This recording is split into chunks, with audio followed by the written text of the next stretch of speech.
This is your board game shortcut to 7 Wonders Duel. With this video I want to give you the quickest and easiest way into my absolute favorite 2-player game. Whether you're brand new to the game or just need a quick refresher, you'll be ready to play in no time.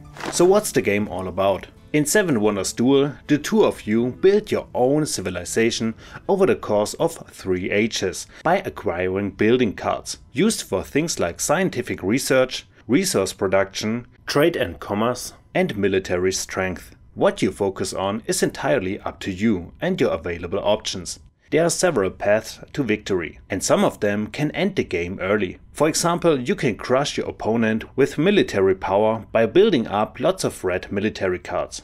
Or you can win through scientific supremacy by collecting green science cards. You'll learn more about the other victory conditions and how everything works in the final part of this video. Now let's start with the setup. Begin by sorting the small colored cards into 4 types. Shuffle each stack separately. Then from each of the 3 H decks, randomly remove 3 cards and place them back in the box without looking at them. Next, take the purple guild cards. Shuffle them and randomly draw 3. Then shuffle those into the H3 deck. The remaining guild cards won't be used in this game. Now take the H1 deck and lay it out between the two of you, following the layout shown in the rulebook. Make sure to overlap the cards exactly as shown. This structure determines which cards are available during the game. Place the game board between you as well. Put the military tokens in their designated spots and place the conflict pawn right in the middle of the track. This will track your military dominance during the game. Now shuffle the green progress tokens and randomly draw 5, place them here on the board. The rest go back in the box. Shuffle the 12 large wonder cards. Draw 4 and place them face up between you. The starting player picks the first wonder. Then the second player chooses 2 and the first player takes the last one. Then draw 4 more wonders and repeat the process. But this time the second player goes first. In the end, each player will have 4 wonders which you place face up in front of you. Finally, give each player coins worth a total of 7 and you're ready to start. 7 Wonders Duel is played over 3 rounds, called Ages. Each age uses a set of 20 cards, laid out in a specific pattern between the two of you. During the round, you'll take turns choosing from this layout until all cards are gone. Then the next age begins. You take turns back and forth. On your turn, you choose one accessible card from the structure. A card is accessible if it isn't covered by any other cards. Once you take a card, you reveal any cards that were underneath it and are now uncovered. With the card you've chosen, you always have 3 possible options.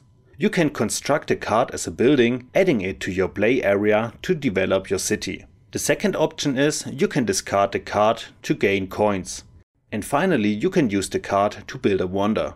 I'll now go through all 3 actions, the different types of buildings and what happens at the end of each age, one by one in detail. 2 of the 3 actions are pretty straightforward, but to really understand them, you first need to know what buildings are and how these cards work. So let's start with the more complex action, the one you'll be using most often during the game. So there are 7 different types of buildings, each marked by a colored banner at the top of the card. That banner also shows what the building gives you when constructed. Brown and gray buildings produce raw materials and manufactured goods, which you need in order to construct new buildings. You'll find each building's construction cost right here. Coins are paid directly to the bank. To build this card, for example, you'd need to pay 2 coins and provide both glass and papyrus. Luckily, this player already has 2 gray cards producing exactly those resources, so they can go ahead and build it. You don't spend the resources. Once you have them, you can use them every turn for the rest of the game. If a building requires more than 1 unit of a resource, you need to have enough cards producing that resource. In this case, the player produces enough glass and even 3 units of wood, so the building can be constructed. So all the cards you've already built are your active resource production. That's what counts when deciding whether you can build something. If you don't produce enough for a certain resource, you can always buy it from the bank. But that can get expensive. For each resource you're missing, you pay 2 coins plus one more for each brown or gray card your opponent has that produces that resource. Yellow commercial buildings don't affect this cost. In this example, the player can provide stone but lacks a second unit of clay. The opponent produces 3 clay, so buying 1 unit costs 2 as a base, plus 3 equals 5 coins.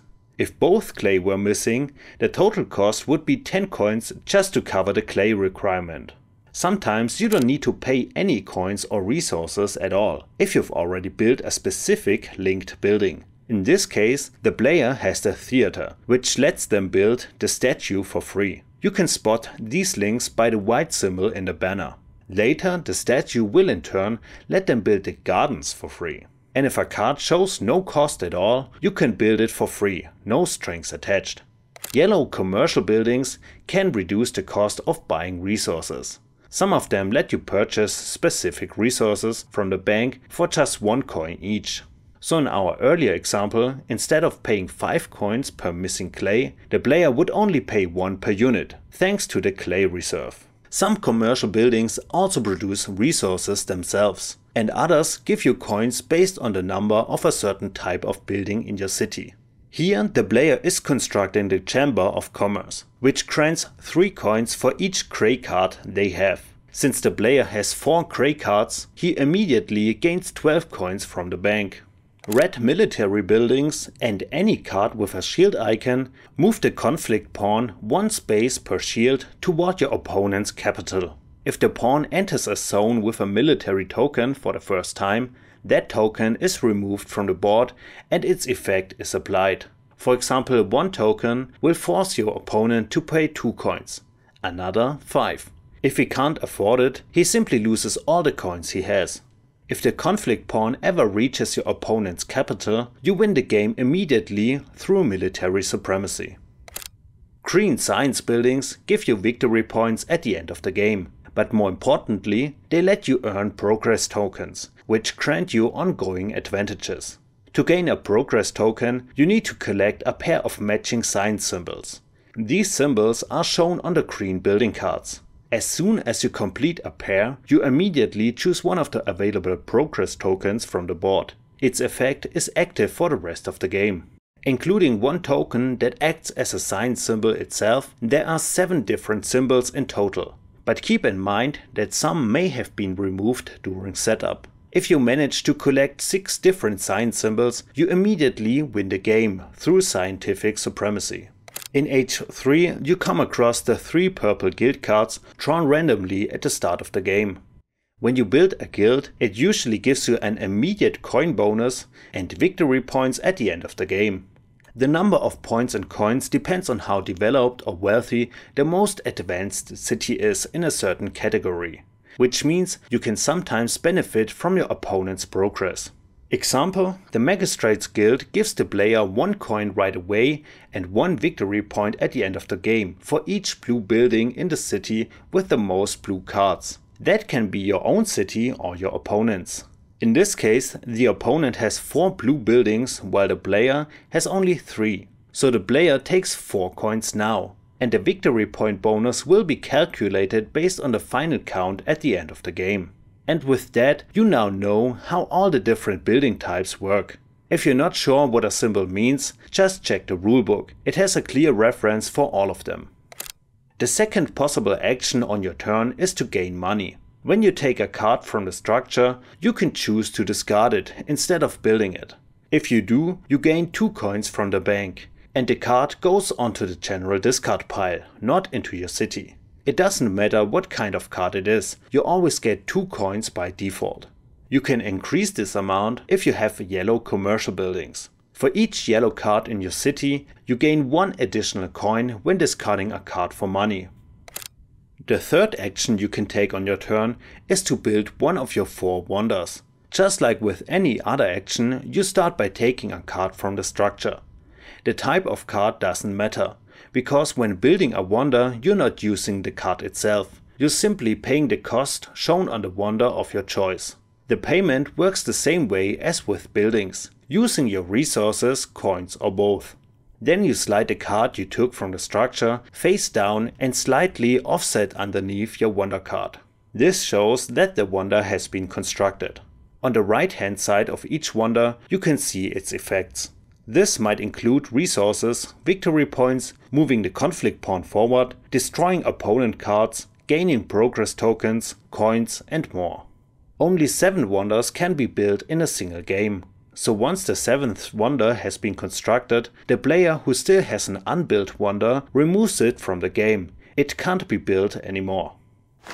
Once all 20 cards from the structure have been played, the current round and age ends. You then set up the next age by laying out the new cards according to the layout shown in the rulebook. The player with the weaker military position decides who goes first in the next round. That's the player on whose side of the board the conflict pawn is currently standing.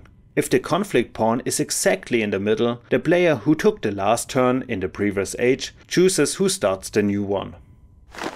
The game can end early if a player achieves either military or scientific supremacy. In that case, that player immediately wins the game. If neither of those happens by the end of age 3 and all 20 cards in the final round have been played, the game goes to final scoring. Now you total up the victory points from your entire city, meaning all your cards and tokens. Many cards have a fixed value, while others, especially guilds, give you points based on what you've built.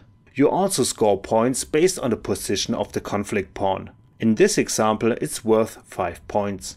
And finally you gain 1 victory point for every 3 coins you have left.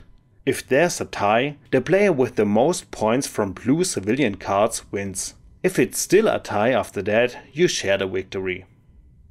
And that's everything you need to know to play 7 Wonders Duel. If you have any questions or want to share your favorite way to win, drop them in the comments below. There are also 2 official expansions for 7 Wonders Duel, so if you're curious about those and would like to see a video just like this, just let me know.